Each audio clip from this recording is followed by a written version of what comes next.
नमस्कार मंडळी, साईप्रभा या चॅनलमध्ये आपलं स्वागत आहे। मंडळी, आजच्या व्हिडिओमध्ये आपण पाहणार आहोत की वसुबारस कसं साजरा केला जातो, तसेच धनतेरसची पूजा कशी करायची आणि यमदीपदान केव्हा आणि कसं करायचं। तर व्हिडिओ संपूर्ण जरूर पहा, म्हणजे योग्य ती माहिती तुमच्यापर्यंत पोहोचेल। आणि तुम्ही जर आपल्या चॅनलवर नवीन असाल तर चॅनलला सबस्क्राईब जरूर करा।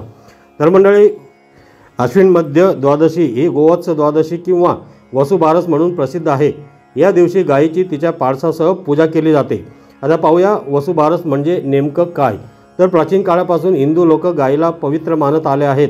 गायीच्या ठिकाणी 33 कोटी देव असतात असे मानले जाते, म्हणून तिला गोमाता म्हणतात। तिची उपयुक्तता ओळखूनच प्राचीन काळापासून तिची पूजा करण्याची प्रथा पडली आहे। गायीच्या थोरवीमुळेच राजा दिलीप आणि भगवान श्रीकृष्ण यांनी गोसेवा केली। श्रीकृष्णाने ते स्वतःला गोपाल म्हणून घेतले। आपण अनेक प्रसंगी दान करत असतो, त्यात गोदान हे सर्वश्रेष्ठ मानलेलं आहे। ज्याच्या घरी गाय त्याचे तेथे विठ्ठलाचे पाय, असे संत तुकाराम महाराजांनी म्हटले आहे। तसेच श्री स्वामी समर्थ केंद्रामधून सुद्धा जेव्हा दुःखी व्यक्तींना सेवा दिली जाते ना, तेव्हा त्यात मुख्यतः पंचगव्य यावर अधिक भर दिला जातो। पंच म्हणजे 5, गव्य म्हणजे गाय, तर पंचगव्य म्हणजे गायीपासून मिळणाऱ्या 5 वस्तू। त्यात गायीचे दूध, दही, तूप, शेण, गोमूत्र याचा उपयोग करणे हे अत्यंत महत्त्वाचे असते। आता पाहूया वसुबारस कसं साजरा केला जातो। आपल्या घरात लक्ष्मीचं आगमन व्हावं या हेतूने या दिवशी समस्त धनाची पूजा करतात। वसु म्हणजे द्रव्य, धन, त्यासाठी असलेली बारस म्हणजे द्वादशी। वसुबारसच्या पूर्वी दिवाळीच्या आगमनाची तयारी सगळीकडे सुरू असते। घर गोठे सर्व स्वच्छ केलेले असतात। सगळीकडे आनंदी वातावरण असते। तसेच शेतावर शेतीची इतके दिवस राखण्यासाठी गेलेली गाय आपल्या बछड्यासह वसुबारसेला संध्याकाळी परत येणार असते। तेव्हा तिचे स्वागत करूनच तिचा मागोवा घेणाऱ्या वासराला दिवाळीच्या वसुबारसेला उंबरठ्यात ओवाळून घरात घ्यायचे असते। शेती कामात मदत करणाऱ्या सर्व जनावरांविषयी भारतीय संस्कृतीला प्रेम आहे। गाय तर कुटुंबातलीच एक सदस्यच असते। घरातले अखंड मातृत्व म्हणजे गाय आईसारखेच मायाळू, तसेच वासराला गोंजारून बोलणार। तर असे या गोमातेचे पूजन तिच्या वासरासह या दिवशी करायचं असते। आता पाहूया गोमातेची उत्पत्ती कशी झाली।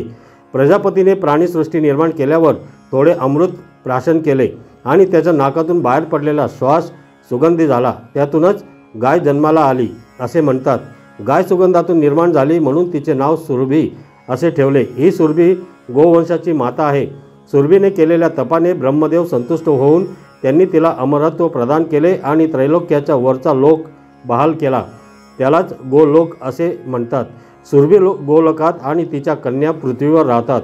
तर गायीचे शेण आणि गोमूत्र अलक्ष्मी नाश करण्याचे सर्वोत्तम साधन आहे। फक्त एक दिवस जरी गोमूत्र, शेण, दूध, दही, तूप याचा वापर केला तर सर्व पातकांचा नाश होतो। देवाने सुद्धा पापांचा नाश करण्यासाठी हे केलं होतं असे मान्यता आहे। म्हणूनच यज्ञ मंडप घर शेणाने सारवले पाहिजेत। गायीच्या शेणामध्ये प्रत्यक्ष लक्ष्मीचा वास असतो। गोमूत्रामध्ये भगवती गंगेचा वास असतो। गायीचे दूध आणि तुपामध्ये सोमाचा वास असतो असे म्हटले जाते। तसेच या पंचगव्य वापरल्याने सेवा करण्यात जो अडथळा निर्माण होतो तो होत नाही। आपल्या शरीराबाहेरील अशुभ शक्तींचा नाश होतो। तसेच कोणी करणी केली असेल तर त्यालाही ती परत जात असते असे म्हणतात। कारण पंचगव्यामध्ये संरक्षण शरीरावर असेल तर कोणतीही वाईट शक्ती आपल्याजवळ येऊ शकत नाही। गाय म्हणजे आध्यात्मिक दृष्टीचा किरण आहे। पुराणानुसार पापाचा भर वाढल्यावर पृथ्वी गायीचे स्वरूप धारण करून भगवान विष्णूजवळ जाऊन राहते, हे याचे प्रतीक आहे। आता पाहूया धनतेरस पूजा कशी करायची।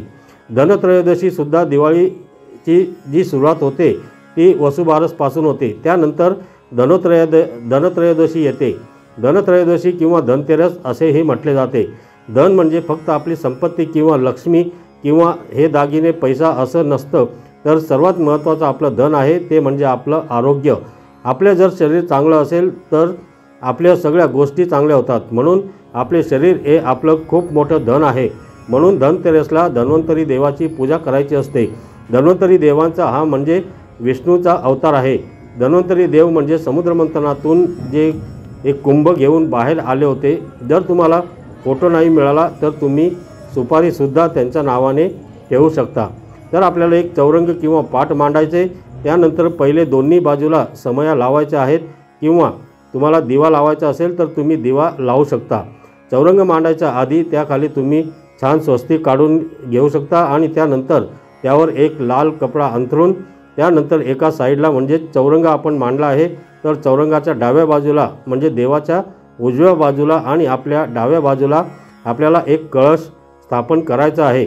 मंगल कलश हा कलश नाही घ्यायचा जो आपला देवारातला आहे, तो दुसरा कलश स्थापन करायचा आहे। कलशात तुम्ही नेहमीप्रमाणे सुपारी आणि शिक्का असतो तो टाकायचा आहे। एखादं फूल टाका, हळदी कुंकू लावा आणि त्यावरती नारळाची स्थापना करा। त्याला तुम्ही पानसुद्धा लावू शकता। जर तुमच्याकडे आंब्याची किंवा नागवेलीची पानं असतील तर तीही तुम्ही त्या कळशाला लावू शकता। कळशाच्या बाजूला आपल्याला हा धन्वंतरी देवाचा फोटो ठेवायचा आहे।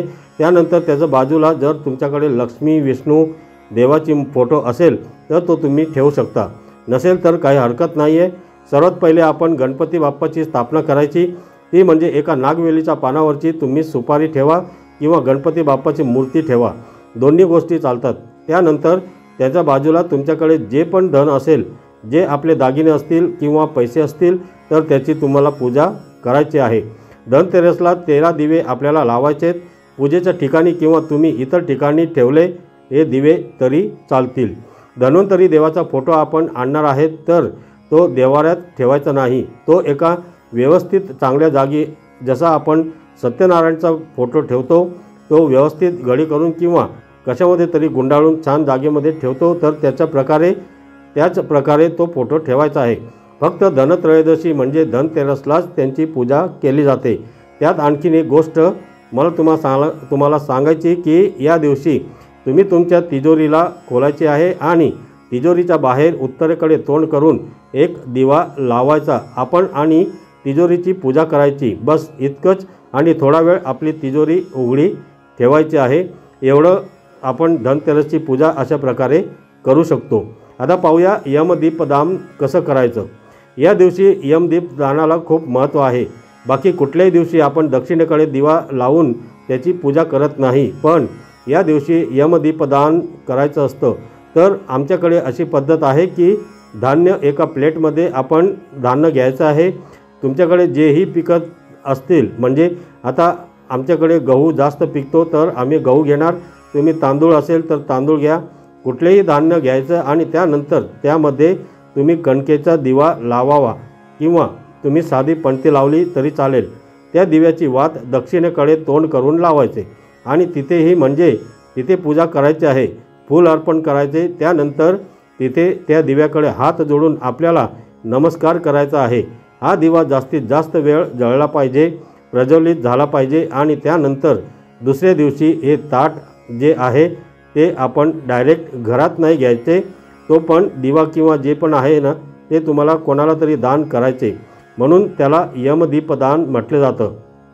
तर ते बाहेरच ठेवायचे आणि ताट तुम्ही फक्त आतमध्ये घेऊ शकता, ती गोष्ट आतमध्ये आणायची नाही। त्यानंतर हे कोणाला तरी दान करायचे, गरिबांना किंवा तुम्ही कोणालाही देऊ शकता आणि जर कोणी नसेल तर जमिनीत त्याला पुरू शकता किंवा नदीमध्ये विसर्जन करू शकता। आता यमदीपदान का करायचं, तर यम हा मृत्यूचा देवता आहे, तर आपल्या घरातल्या कुठल्याही व्यक्तीला अकाली मृत्यू येऊ नये, अपघाती मृत्यू येऊ नये यासाठी आपल्याला प्रार्थना करायची आहे आणि त्यासाठी हा दिवा यमाच्या उद्देशाने लावायचा असतो।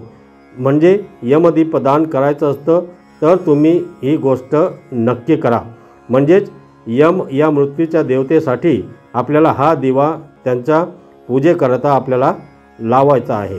अशा प्रकारे धनतेरसची पूजेची मांडणी आणि पूजा आपल्याला करायची आहे। साधी सोपीच मांडणी आहे, खूप काही अवघड नाही आहे।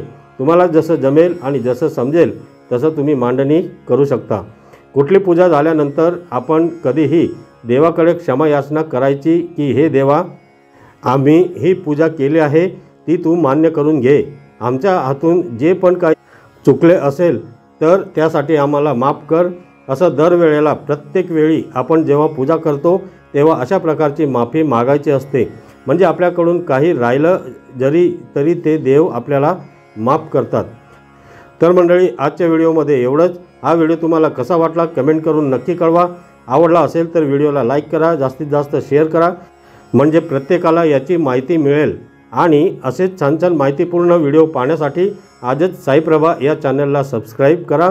भेटूया परत पुढच्या नवीन व्हिडिओमध्ये। तोपर्यंत सर्वांनी काळजी घ्या। धन्यवाद।